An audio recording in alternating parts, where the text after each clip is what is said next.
apakah mudah menentukan masalah penelitian? Ya bisa mudah, bisa susah. Mudah dan susahnya itu tergantung dari bagaimana kamu menangkap materi-materi yang ada dalam referensi. Minggu lalu sudah diberikan tugas untuk mencari dan menemukan teori diksi dengan penjelasannya. Ada beberapa ya, ada beberapa. Nah, namun pada akhirnya di sini harus disampaikan bahwa ternyata yang menuliskan lengkap dengan yang tidak lengkap itu macam-macam nih. Jadi indikatornya itu 3. Pertama ada minimal dari 3 referensi ambilnya. Rata-rata pakailah 3 referensi. Tapi ada juga yang 2 gitu. Ada juga 1,5, 2 ada juga 1. Kemudian ada sintesis. Apa sintesis itu? Jadi setelah kamu mengutip beberapa itu, kamu simpulkan apa yang dimaksud oleh kamu berdasarkan bacaan tadi. Atas simpulannya apa? Cek si A, cek si B, cek kamu naon berdasarkan bacaan tadi. Tuh. Yang ketiga ada referensi di tiap nomor, di tiap nomor. Dan hampir rata-rata tidak ada referensinya di tiap nomor itu. Bahkan di akhir dari penulisan pun tidak ada nomornya. Makanya tolong direvisi lagi. Makanya jumlahnya tuh rata-rata sekian dah. Padahal ini kalau bisa kamu dapat semuanya tuh bisa jadi 90 dan ada ya lolos lah. Ini bisa diperbaiki. Nah, bagaimana cara seharusnya ketika kamu menuliskan ini? Coba perhatikan baik-baik ini. Konsep dari dalam pandangan konsep ya. Konsep itu artinya kata yang dibahasnya adalah konsep. Konsep dalam pandangan para ahli. Kerlinger menyebutkan begini, Baby menyebutkan begini, Good and Hard begini, terus sampai dengan Walter and Fun. Sintesis makna. Inti dari berbagai pendapat di atas adalah nih intinya. Lalu didefinisikan apa simpulannya naon sih berdasarkan pemahaman kamu setelah membaca semua pendapat-pendapat para ahli itu. Karena itulah justru sebetulnya kepentingan kita itu. Kamu memaknai apa yang dijelaskan oleh orang lain dengan bahasamu sendiri. Itu yang disebut sintesis. Maka didefinisikanlah konsep adalah gagasan abstrak yang merangkum bla bla bla bla bla bla bla. Ketika ini mau dikutip pun ini dikutipnya dari semua yang dibaca tadi. Makanya kalau dalam satu artikel kamu lihat suka ada beberapa referensi di satu citasi, di satu pernyataan, itu karena dia memahaminya dari berbagai referensi. Kemudian daftar rujukannya, tuh jelas bukuna, naon judulna, tahun sabaraha, ya jadi itu teh dari satu diksi saja, dari satu istilah saja. Belum lagi ditambah dengan istilah-istilah yang lain. Nah, kalau misalkan kamu nanya ke ChatGPT gimana? Boleh kamu nanya ke ChatGPT, dia akan jawab sesuai dengan kemampuan dia.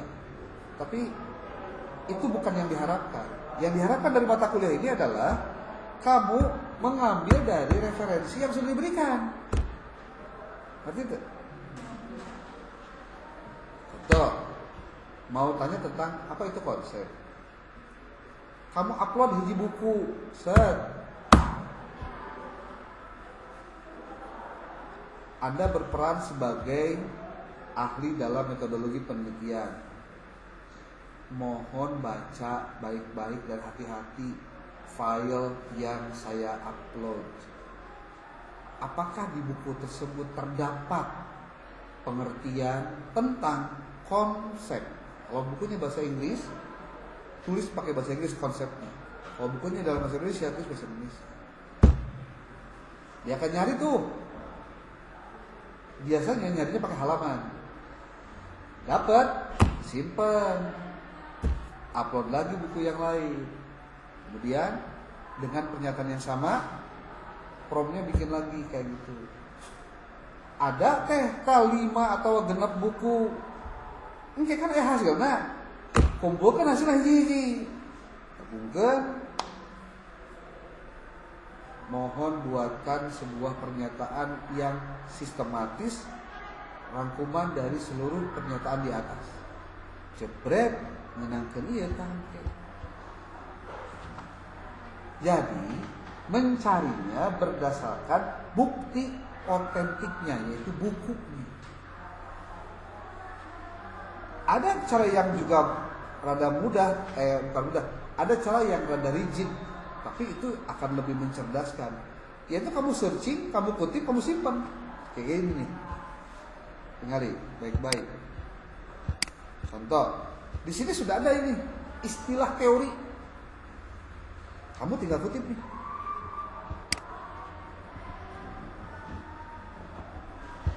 Ilmu pengetahuan adalah bla bla bla bla bla. Kamu kutip di sini.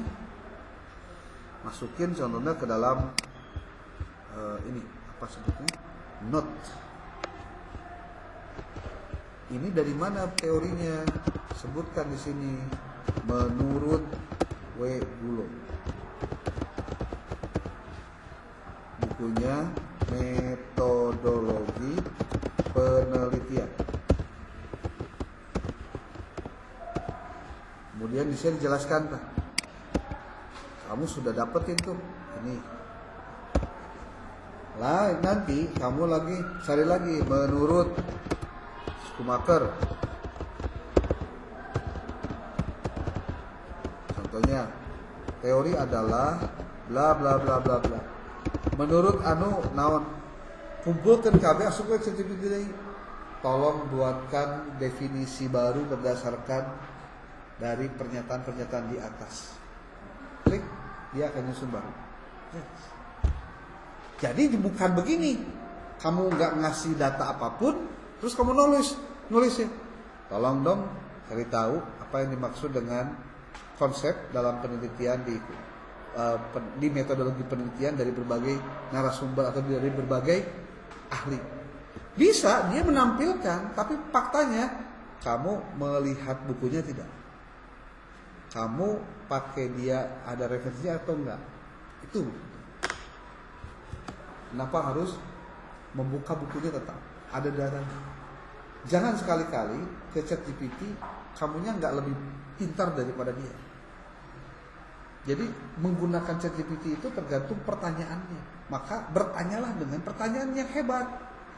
Pertanyaan yang detail. Pertanyaan yang membuat dia akan memberikan jawaban yang lengkap. Ketimbang hanya sebatas say hello saja. Say hello, boleh dong saya curhat. Gimana curhatnya? Saya bisa diajak curhat. Sangat bisa. Oke, kita lewat dulu dengan urusan itu dah. Itu tekniknya ya, tekniknya. Nah maka dari semua yang ngumpulin, ada juga yang nggak ngumpulin nih. Mungkin karena nggak masuk apa gimana ini. Tuh. Yang nggak ngumpulin, nah nanti akumulasi nilainya kosong. Oke, bakal aya nu ngagantung ketinggal we. Moal ditanya kumaha-kumahana, ieu nilainya geus aya deh. Akhir, nanti ada lagi nilai lain. Nanti ada untuk UTS ada lagi. Dari mulai sekarang tolong dicatat ya. Cari tempat untuk kamu nanti tempat research. Tempatnya boleh SD, boleh SMP, boleh SMA. Kalau SD, SMP, SMA berarti kamu penelitiannya tentang PAI, guru PAI, mata pelajaran PAI, kurikulum PAI. Ada. Kalau kamu tempatnya di Sanawiyah, di Aliyah, kamu penelitiannya tentang mata pelajaran Quran hadis, fikih, akidah akhlak dengan SKI. Kamu pilih salah satunya. Itu pun sama rumpun PAI. Untuk apa? Dari sekarang kamu harus searching dan mencari tempat untuk research agar memudahkan nanti ketika akan melakukan studi pendahuluan. Karena studi pendahuluan itulah yang akan menjadikan kamu fokus pada rencana penelitian skripsimu. Di urang teh sok salah kaprah. untuk membahas bab kelompok 2. Ketika akan menuliskan skripsi, sebut saja ngajukan proposal. Hampir kebanyakan kasusnya adalah mahasiswa disuruh membuat judul. Itu persoalan yang fatal. Jadi kalau penelitian itu bukan menentukan judul, tapi kamu harus berawal dari memahami masalahnya. Memahami tentang variabel apa yang bisa diteliti sekarang ini zamannya. Makanya kenapa harus ada masalah yang ditentukan. Dan sebetulnya kalau ada pertanyaan begini, gimana caranya, kan masalahnya abstrak, gak jelas dan lain-lain. Ya bagaimana cara menjelaskannya? Ya kamu harus mengkonseptualisasikan masalahnya. Masalahnya harus ada konsepnya. Konsep itu terdiri dari beberapa teori. Teori itu terdiri dari beberapa postulat. Ada proposisi-proposisi. Tah baca bukuna di Nawegulo aya penjelasanana. Tah ieu tah penjelasan ieu tah. Sok dibaca di rumah teh. Sebab gini, kalau kamu nggak ngerti ini, bolak-balik kamu diajar metrik, mau ngerti mau masalah. Karena tidak semua yang terjadi di dunia pendidikan itu masalah. Kadang ada yang disebut masalah, ada yang bukan salah. Nah, kamu harus tahu bahwa ini masalah yang bisa diteliti. Ini yang bukan diteliti. Nah, nanti sok aina catat bisi pohon. Belajar YouTube, lalu instalkan Publish or Perish. Sok ti ayeuna diajar. Publish or Perish. Harzing Publish or Perish. Yang kedua, pelajari tutorial dan install dalam laptopmu Fos Viewer. Fos Viewer itu VOS Viewer, VIEWER Viewer. Sok, oke dina naon di rumah pelajari dulu. Belum ngapa-ngapain dulu praktek, tapi download, install, pelajari. Nonton YouTube kan? Kamu punya handphone, kamu gak gunain buat menambah kapasitas keilmuan kamu, rugi banget sekarang. Ya, oke. Nanti kamu cek gimana caranya mencari masalah yang belum banyak diteliti orang lain, dengan cara memasukkan kata-kata kunci yang menurut kamu ini perlu untuk dimasukkan. Nah, salah satunya adalah berdiskusi dengan ChatGPT. Gitu caranya. Gimana cara diskusinya? Gampang. Contoh nih, ilustrasi aja ya. Hai bos, kalau kamu berperan sebagai dosen metodologi penelitian yang sudah berpengalaman dalam melakukan riset, dan kamu ahli dalam bidang pendidikan agama Islam, apa yang akan kamu sarankan kepada mahasiswamu jika mahasiswamu mengajukan proposal skripsi? Masalah apa dan tentang apa? Nah, itu kan dia nggak. Jadi dia berperan sebagai dosen. Kamu nanya, gimana kira-kira kamu memberikan sarannya? Ya pasti nanya, nggak jawab toh. Kata kamu pilih. Kalau tentang masalah ini, contoh masalah nomor 1 tentang, contoh ya, moderasi beragama, apakah masih relevan untuk dibahas di zaman sekarang? Jelas gondoi kepada teh. Nah, belajarnya kita dari AI itu adalah ketika kita bertanya dan dia menjawab dan kita belajar dari jawabannya. Itu yang bikin pintar kita itu sebetulnya. Bukan hanya sebatas jawaban dikopas, itu yang masih keliru. Nah, dalam posisi yang lain kita juga bisa memposisikan sebagai dosen. Kalau saya dosen, apakah saya baik? Apakah saya bijak untuk memberikan arahan tentang tugas skripsi dengan judul ini? Kira-kira bagaimana menurut Anda? Diskusi begitu. Sampai akhirnya ketemu kata kunci apa untuk saya dapatkan, cari di Publish or Perish contohnya. Cari kata kuncinya ini. Nah, kalau udah ketemu, pakai itu di Publish or Perish. Tak. Mau ngerti nu diomongkan dia lamun can nonton video tutorial. Dan tutorialnya banyak di YouTube. Banyak. Tutorial tentang mencari research gap, contohnya dalam Ramus Aperis, atau mencari judul penelitian yang belum banyak dipelajari, yang belum banyak diteliti itu apa.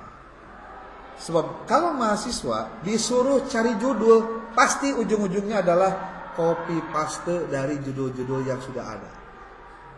Jadi yang dicari bukan masalahnya, tapi yang dicari cuma judulnya. Itu problemnya. Nah, kumaha caranya supaya bisa nyari masalahnya?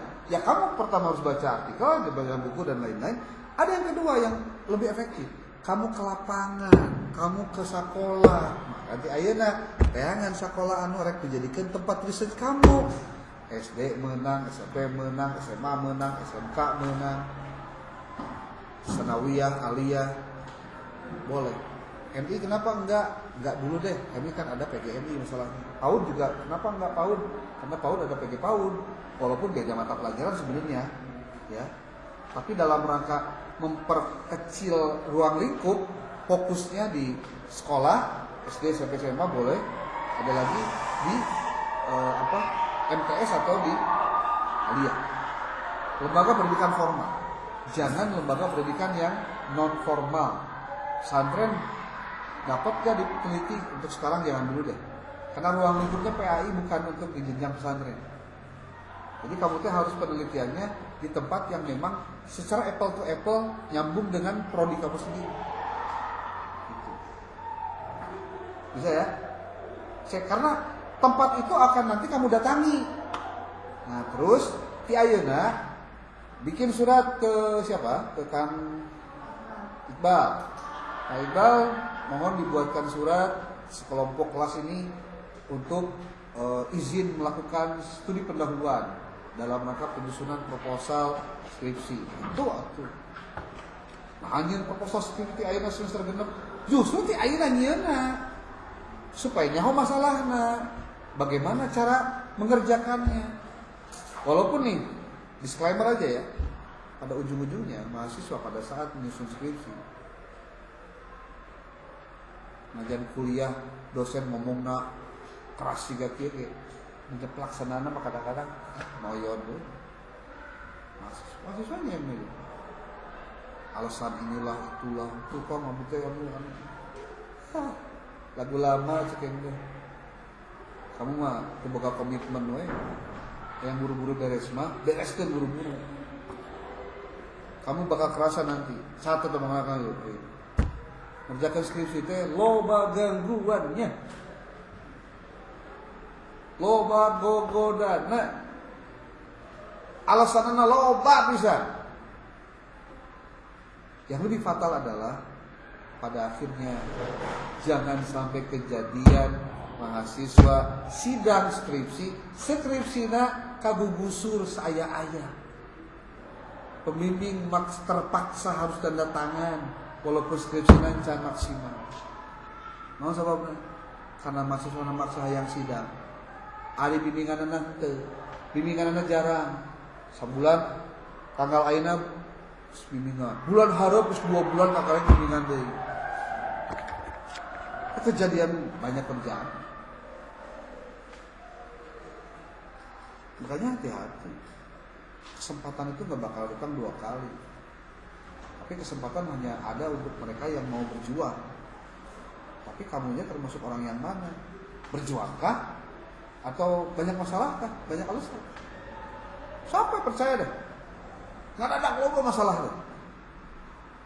Candi imah, candi keluarga, candi pertemanan, candi percintaan. Wah, segala rupa. Dan semua itu bisa jadi alasan kamu wegah mengerjakan skripsi. Dan banyak kasus, ini kasus ya, banyak kasus mahasiswa nyian skripsina ChatGPT ke lapangan. Ada judulnya tentang lapangan, tentang sekolah dan lain.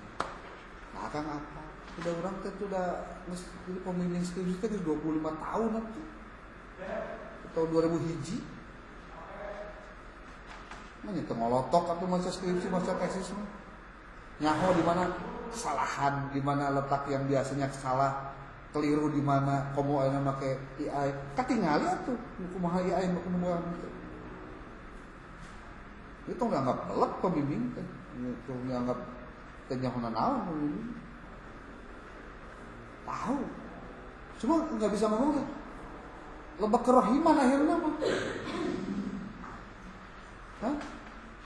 Matakan kamu teh menang nilai alus teh lain pintar-pintar deh sebenarnya mah. Karena kerohiman dosa. Dalam enak kudu 100% berdasarkan kemampuan kamu, santak tuh boga menang nilai C ini santak tuh. Aku kudu dijujurkan. Itulah. Panjang lebar kayaknya jam setengah 5 lebih 1. Tapi intinya kamu harus banyak membaca, itu sumber dari kamu dapat masalah. 2, kamu harus ngobrol banyak dengan siapa ngobrolnya? Dengan dosen, dengan praktisi pendidikan di lingkungan sekolah tempat kamu dekat contohnya. Atau yang ketiga, kamu silakan banyak bertanya dengan ahli yang bisa menjelaskan tentangnya. Karena masalah itu hakikatnya gini, kamu nggak tahu masalah kalau kamu nggak tahu teorinya.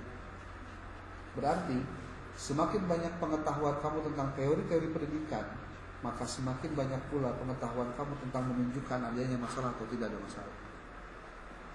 Kalau tidak, ya kamu akan anggap yang masalah bukan masalah. Gitu. Di bukunya Waigulo ini ada penjelasan. Yang disebut masalah itu dia bagi menjadi 3 kategori. Ada kategori filosofis, kategori kebijakan, kategori ilmiah. Yang akan dijadikan sebagai bahan riset itu adalah yang masalah ilmiah.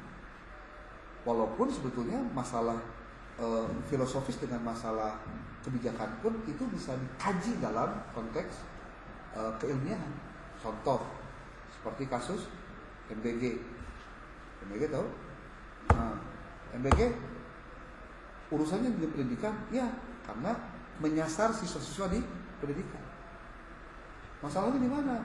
Ketika siswa jadi korban, korbannya sampai meninggal, terus buku keracunan mah.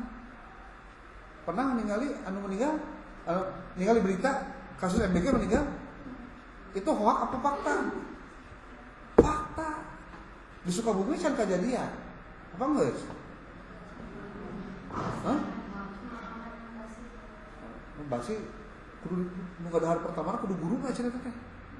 Jadi muridnya sampai selamat, gurunya heula dikorbankeun. Kan lieur teh mana. Apa yang jadi masalah? Masalahnya guru bertambah kewajibanana, guru bertambah lagi pekerjaannya. Kudu meresan nampan.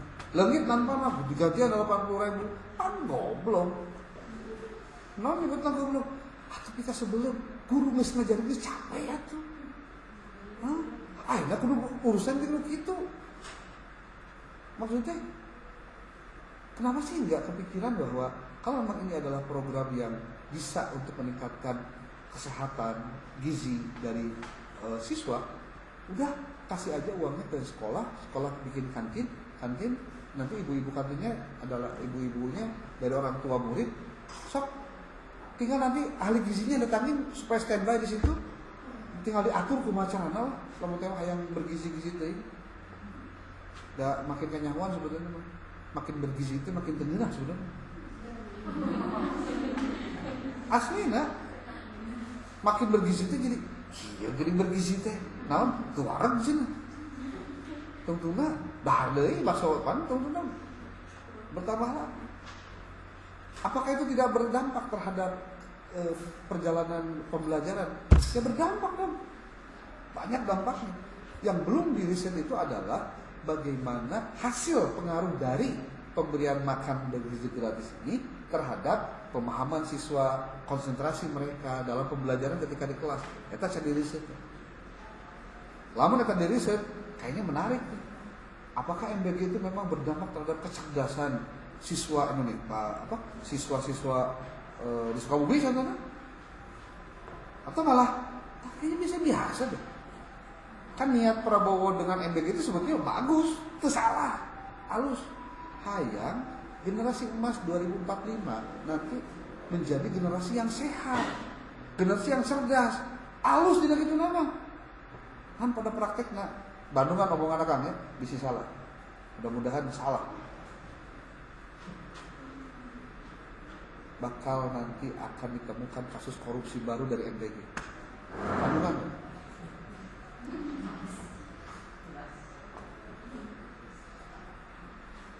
bakal ada kasus korupsi baru dari MBG.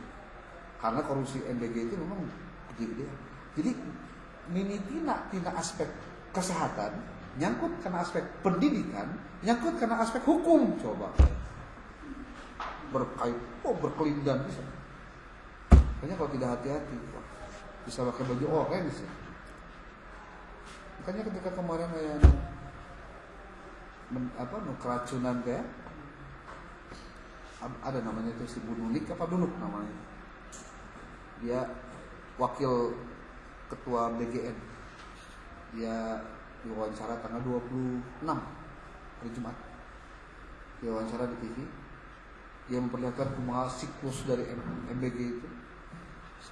Bahkan isunya, bukan isu lagi, malah mungkin sudah fakta. Nampan itu dilumuri minyak babi. Karek kadengnya atau sudah pernah mendengar? Coba dicek lagi deh. Moodnya aduh, bermasalah bisa. Kumaha coba. Dan kita harus aware dengan urusan begitu. Jangan-jangan lain generasi cerdas dan generasi anu sehat di kemudian hari. Malah generasi nu eusin teh daging haram hukum kumaha. Karena kan eta mah dilumuri kan si itu teh si nampan teh dilumuri. Ngeri. Oke, jadi perbanyak baca bukunya, tutorial yang tadi tolong dipelajari. Kamu ngobrol dengan ChatGPT hanya tentang masalah pertanyaan-pertanyaan tentang riset, karena di situ nanti akan muncul gagasan-gagasan baru tentang apa yang bisa dipelajari. Oke. Setelah ini siapa? Sudah. Pulang.